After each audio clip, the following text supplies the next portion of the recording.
I'm 49 years old. I will fight you for the next 30 years inside parliament, outside parliament, in the gutter, on the streets. Cash for query यानी कि पैसे लेकर सवाल पूछने के आरोप में पश्चिम बंगाल से टीएमसी की सांसद कृष्णानगर से महुआ मोइत्रा को लोकसभा की सदस्यता से निष्कासित कर दिया गया है। जी आपको बता दें कि महुआ मोइत्रा पर सवाल पूछने के एवज में पैसे लेने का आरोप लगा, जिसके चलते एथिक्स कमेटी के द्वारा उनको निष्कासित किया गया। फिलहाल लोकसभा में भारी हंगामे और ध्वनिमत के बीच यानी ध्वनिमत आप समझते हैं कि ध्वनिमत मतलब मुंह से बोली गई बात को मान करके उनको फिलहाल लोकसभा की सदस्यता से निष्कासित कर दिया गया है। लेकिन आखिर निष्कासित कैसे किया गया, उसमें देखिए ओम बिरला जो कि हमारे स्पीकर है लोकसभा से, किस तरीके से उन्होंने लोगों से उनके मत लिए, यानी कि ध्वनिमत। जब ओम बिरला नीचे निष्कासन की बात को पूछ रहे थे कि यस या नो में, तो यस या नो में जब वह पूछ रहे थे तो वह नीचे देख करके ही पढ़ रहे थे, ना कि ऊपर देखा कि उन्होंने कितने लोगों ने हाँ किया। वहां पर कुछ लोगों ने ना भी किया होगा, लेकिन उनकी तस्वीरें नहीं दिखाई गई। यानी कि समझ सकते हैं कि आखिर कैसी प्रक्रिया हुई, किस तरीके से यह ध्वनिमत हुआ और ध्वनिमत को देखा नहीं गया और जो सीधे निष्कासित कर दिया गया है। इसके बाद आपको बता दें कि ये फिलहाल अच्छी बात है, निष्कासित हुआ ठीक है, लेकिन जिस तरीके से यहाँ पर एक्शन लिया गया, इसी तरीके से और भी एक्शन लिए जाने चाहिए थे। जब ब्रजभूषण का मामला आया हो, साध्वी प्रज्ञा का मामला आया हो, या फिर रमेश विदुड़ी जिन्होंने भरी लोकसभा में माइनॉरिटीज को लेकर के बहुत बड़े अपशब्दों का प्रयोग किया, लेकिन इस तरीके का कोई उल्लंघन उन पर नहीं किया गया और ना ही ऐसा कोई उल्लंघन के उनके पर चार्ज लगाए जाएंगे या उन्हें निष्कासित करने की प्रक्रिया की जाएगी, बल्कि उन्हें किसी अन्य जहां पर चुनाव होंगे उन राज्यों पर प्रभारी बनाकर भेज दिया जाएगा और उनके साथ ऐसी कोई कार्रवाई नहीं करी जाएगी जिस तरीके से महुआ मोइत्रा के साथ कार्रवाई की गई। लेकिन इनके साथ भी ऐसी कार्रवाई होनी चाहिए थी, क्योंकि भरी लोकसभा में रमेश विदुड़ी ने जिस तरीके से माइनॉरिटीज को लेकर के अपशब्दों का प्रयोग किया था और उनके ऊपर किसी भी तरीके की कोई कार्रवाई नहीं की गई है। अब आपको बता दें कि जब वोटिंग होती है हाँ या ना में, तो स्पीकर की वोटिंग स्पीकर ने कैसे कराई, पहले आप वो देख लीजिए। और इस कारण उनको लोकसभा सदस्य बने रहना उपयुक्त नहीं होगा, इसलिए संकल्प करती है कि उन्हें लोकसभा की सदस्यता से निष्कासित कर दिया जाए। जो सदस्य इस प्रस्ताव के पक्ष में हाँ कहें, जो विरोध में ना कहें, मेरे विचार में निर्णय हाँ वालों के पक्ष में प्रस्ताव। फिर हुआ कुछ यूं कि लोकसभा में जब सदस्यता निष्कासित कर दी गई महुआ मोइत्रा की, तो वह बाहर जाती हैं और उन्होंने जनगण मनगण यानी राष्ट्रगान से कुछ ऐसी लाइनें निकाली जिनमें उन्होंने बताया कि आखिर किस तरीके से इन सब किसी चीजों को वह यानी कि भाजपा भारतीय जनता पार्टी फॉलो नहीं करती है। पहले सुन लीजिए क्या कुछ कहना है इस मामले को लेकर के राष्ट्रगान के शब्दों में महुआ मोइत्रा। दानिश अली, ये भड़वा, ये कटवा, no action has been taken, nothing has been taken. You hate minorities, you hate women, you detest Nari Shakti, you cannot handle power and authority. I'm 49 years old. I will fight you for the next 30 years inside parliament, outside parliament, in the gutter, on the streets.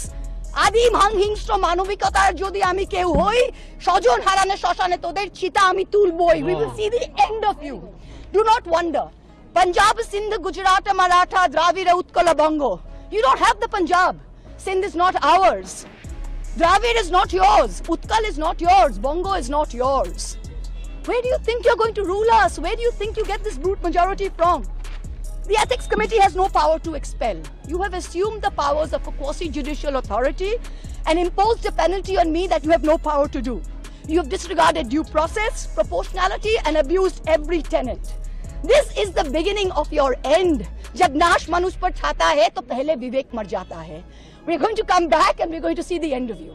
So thank you very much. तो चलिए अगली खबर की ओर रुख करेंगे, जहां पर प्रधानमंत्री नरेंद्र मोदी उत्तराखंड में एक शो के दौरान गए। वहां पर प्रधानमंत्री नरेंद्र मोदी जी का भव्य स्वागत किया गया और स्वागत कैसे किया गया है उसकी तस्वीरें हम आपको दिखाएंगे कि आखिर कितनी भारी भरकम भीड़ के चलते मोदी जी का स्वागत किया गया। मोदी जी का एक ट्रेंड चला था make in India. Make in India के जरिए भारत में निर्मित चीजों को बनाने की ओर जो है पुरजोर समर्थन किया गया। लोगों ने मेक इन इंडिया को लेकर के बहुत ज्यादा कॉन्सेप्ट को माना और माना कि आत्मनिर्भर बनने के लिए हमें मेक इन इंडिया से बने जो प्रोडक्ट्स हैं उनका इस्तेमाल करना चाहिए। लेकिन आप कितने मेक इन इंडिया से बने प्रोडक्ट्स का इस्तेमाल करते हैं, या आप अपने आप से पूछ लीजिए, या फिर अपने आसपास जो आपकी वस्तुएं हैं या आप क्या क्या चीजें यूज करते हैं उन पर ही देख लीजिए किस तरीके से मेक इन इंडिया लिखा है या फिर मेक इन कुछ भी लिखा होगा। तो ये चला। लेकिन जब यहाँ पर जब उत्तराखंड में प्रधानमंत्री नरेंद्र मोदी जाते हैं तो वहां पर एक ट्वीट करते हैं, उसमें उन्होंने लिखा कि आज मेक इन इंडिया जैसा एक मूवमेंट और होना चाहिए था जो है वेड इन इंडिया। यानी कि वेड इन इंडिया से मतलब है wedding in India. Wedding India यानी कि वेडिंग प्लानर बनने की कोशिश की गई है।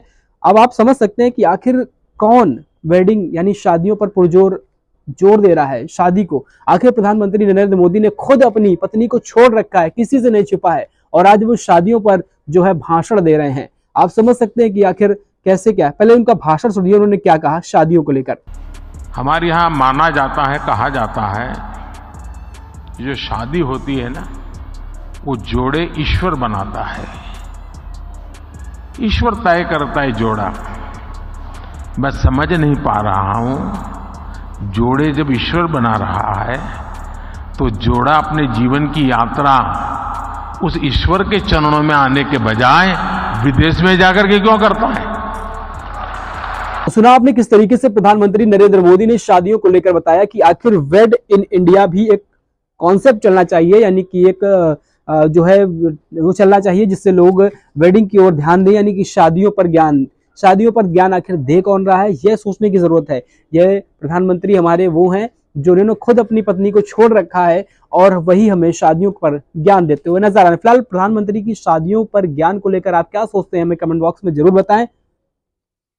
तो अब अगली खबर की ओर रुख करेंगे। दरअसल खबर एक बहुत बड़ी निकल कर आई है। कांग्रेस के राज्यसभा सांसद धीरज साहू, जिनके घर पर रेड पड़ी और रेड के दौरान 300 करोड़ से भी ज्यादा का कैश बरामद हुआ है। इसके बाद प्रधानमंत्री नरेंद्र मोदी जो है उन्होंने ट्वीट करके कहा कि किस तरीके से कांग्रेस का जो है भंडाफोड़ हुआ है। ट्वीट के माध्यम से उन्होंने बताया कि आखिर किस तरीके से कांग्रेस अभी भी भ्रष्टाचार में लिप्त है। लेकिन प्रधानमंत्री नरेंद्र मोदी जी एक बात भूल जाते हैं कि प्रधानमंत्री नरेंद्र मोदी के द्वारा ही डिमोनेटाइजेशन किया गया था, जिसके चलते काला धन और तमाम ऐसे मुद्दे बताए गए थे लोगों को कि काला धन खत्म हो जाएगा और जो भ्रष्टाचार में लिप्त है वह सब खत्म हो जाएगा। डिमोनेटाइजेशन को हुए आज 5 से 6 साल हो चुके हैं, लेकिन बावजूद इसके इस तरीके से इतना बड़ा कैश निकलना प्रधानमंत्री के डिमोनेटाइजेशन पर भी सवाल खड़े कर रहा है। क्या प्रधानमंत्री जी डिमोनेटाइजेशन के बाद हुए लाभ का विवरण देने की कोशिश करेंगे, या आप जानने की कोशिश करेंगे, या आप कोई सवाल पूछेंगे? अगर पूछेंगे तो कमेंट बॉक्स में जरूर बताएं।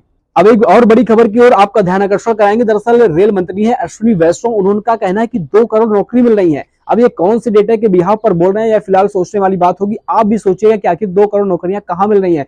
ये जो बयान दिया गया 2 करोड़ नौकरी मिलने को लेकर के, इसका कोई डेटा है या कोई इसका जो लिंक है, कहां से पता चलेगा कि आखिर कितने लोगों को नौकरी मिली, या फिर भाषणबाजी ही चलती रहेगी? अगर आपको भी लगता है या कोई डेटा है आपके पास तो हमारे साथ शेयर करिए, हम उसको जरूर दिखाएंगे। अगली बड़ी तस्वीर आपको दिखा रहे हैं। दरअसल स्क्रीन पर आपको रूबिका लियाकत दिख रही होंगी। इन्होंने हाल ही में भारत 24 न्यूज चैनल ज्वाइन किया था, एबीपी न्यूज को छोड़कर। बल्कि वो एबीपी न्यूज में बतौर एक सीनियर एंकर काम कर रही थी और अच्छी खासी उनकी टीआरपी भी जा रही थी। लेकिन भारत 24 में जब वो जाती हैं तो वहां पर लगातार उनके शोज को टीआरपी नहीं मिल रही थी। उन्होंने कई प्रोग्राम्स किए और प्रोग्राम्स में उनकी टीआरपी बिल्कुल नहीं जा रही थी, जबकि चाटुकारिता की अगर हदें देखें हम तो वो सारी हदें वो पार कर चुकी हैं। सरकार से कोई सवाल नहीं करती हैं, सरकार के विपक्ष अगर कोई सवाल पूछता है तो सुनने की कोशिश भी नहीं करती हैं।